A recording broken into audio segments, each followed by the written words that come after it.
नमस्कार, स्वागत है आप सभी लोगों का मालवी एकेडमी के यूट्यूब चैनल पे।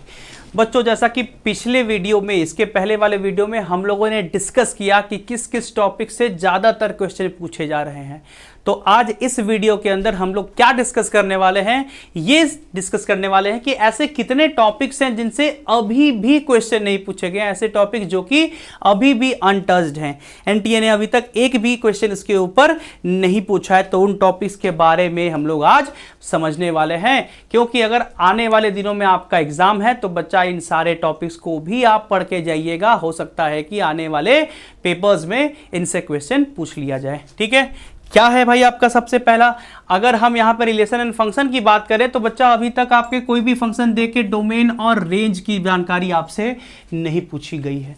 फंक्शन देके उससे डोमेन और उसका क्या रेंज है, इससे क्वेश्चन नहीं आया है, तो भाई इसके लिए तैयार रहिएगा।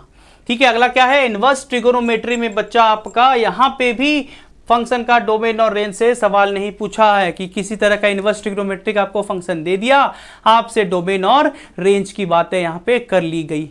ठीक है, अब ये डायरेक्ट आपका याद करने वाला है कि सारे जितने भी इनवर्स ट्रिग्नोमेट्रिक फंक्शन थे उसके क्या डोमेन होते हैं, उसके क्या रेंज होते हैं। ठीक है, इसको पढ़ के अच्छे से जाएगा, क्वेश्चन यहां से अभी नहीं बने हैं। अगला क्या, मैट्रिक्स और डिटरमिनेंट्स में से भाई ट्रांसपोज ऑफ द मैट्रिक्स से डायरेक्टली क्वेश्चन नहीं पूछा है, प्रॉपर्टी बेस्ड क्वेश्चन पूछा है लेकिन डायरेक्टली ट्रांसपोज से नहीं पूछा है। सिंगुलर मैट्रिक्स से या फिर मैं कहूं किसी मैट्रिक्स का इनवर्स निकालने के लिए अभी तक आपको नहीं दिया है। अगला क्या कि भाई मैट्रिक्स और डिटरमिनेंट का यूज करते हुए एरिया ऑफ ट्रायंगल भी नहीं पूछा है। कोलिनियरिटी से भी क्वेश्चन नहीं पूछा है कि भाई आपको 3 पॉइंट दे के पूछ दे कि अगर ये तीनों पॉइंट कोलिनियर है तो भाई इसके अंदर कोई एक अननोन क्वांटिटी होगी, वो वैल्यू आपको पूछ देगा, तो भाई आप एरिया ऑफ ट्रायंगल को 0 करके चलोगे यहाँ पे। अगला क्या, सॉल्यूशन ऑफ इक्वेशन से भी नहीं पूछा है, जहाँ पे आप homogeneous system of linear equation और non homogeneous system linear of equation से पूछते थे। ठीक है, उसको भी अभी तक ये उसने एक भी क्वेश्चन नहीं पूछा, तो उसको बहुत अच्छे से पढ़ के जाइएगा। अगली चीजें क्या है बच्चा, यहाँ पे कंटिन्यूटी, डिफरेंशिएबिलिटी और डिफरेंशिएशन में ग्राफ बेस्ड क्वेश्चन नहीं दिया। ठीक है, कि भाई किसी फंक्शन का ग्राफ दे दिया, पूछ दिया आपसे कंटिन्यूअस है कि नहीं, डिफरेंशिएबल है कि नहीं, इसके लिए भी आप अच्छे से तैयार रहिएगा कि किसी भी फंक्शन को कब हम कहेंगे कंटिन्यूअस है, कब हम कहेंगे कि ये डिफरेंशिएबल है ग्राफिकली। ठीक है, अलजेब्रा ऑफ कंटिन्यूटी से नहीं पूछा है सवाल। Differentiation of function with respect to another function, एक फंक्शन का डिफरेंशिएशन दूसरे फंक्शन के रिस्पेक्ट में भी नहीं पूछा है अभी तक, तो इसको भी अच्छे से देख लीजिएगा। इंटीग्रेशन और डेफिनेट इंटीग्रेशन से बच्चा यहाँ पे ये वाला जो इंटीग्रेशन का फॉर्म था कि e की power x fx plus F dash x, इससे अभी तक नहीं पूछा।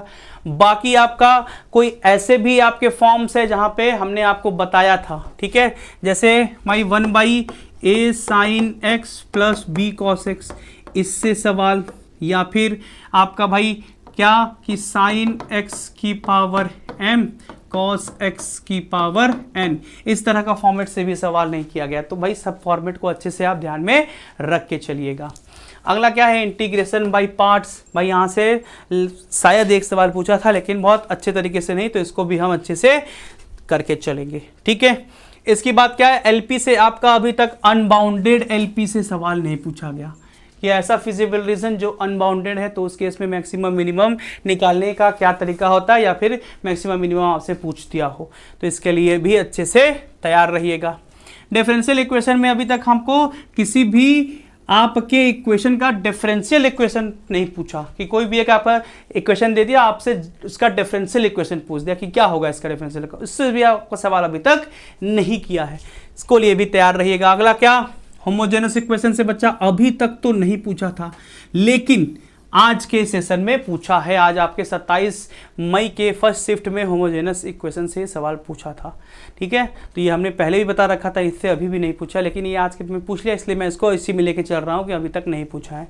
और आपके लेंदी क्वेश्चंस, जहाँ पे आपका भाई बहुत ज़्यादा समय लगता था किसी भी आपके डिफरेंशियल इक्वेशन को सोल्यूशन निकालने के लिए, तो ऐसे भी क्वेश्चंस की प्रैक्टिस करके चलेगा जहाँ पे बहुत ज़्यादा समय लग रहा था सॉल्व करने के लिए। ठीक है, क्योंकि सॉल्व तो हो जाता है, सॉल्व वो हो जाता है, बस थोड़ा सा समय लगता है, इसलिए इसको प्रैक्टिस करके चलिएगा ताकि क्वेश्चन आए तो छूटने ना पाए हमसे। अगला क्या है भाई, वेक्टर और 3D से अभी तक कोप्लेनरिटी का कंडीशन से सवाल नहीं पूछा।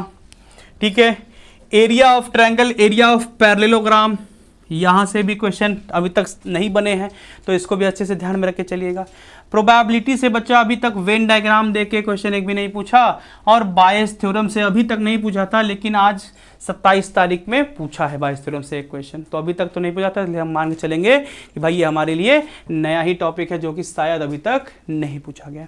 तो ऐसे ये इतने कुल टॉपिक हैं मिला के जहाँ से क्वेश्चन अभी बन सकते हैं अच्छे और क्वेश्चन यहाँ से बन के निकल के आ सकते हैं। तो इन सारे टॉपिक्स को अच्छे से दिमाग में रख के चलेगा, सारे कंसेप्ट, सारे थ्योरी, सारे फॉर्मूलाज को बिल्कुल क्लियर करके रखिएगा।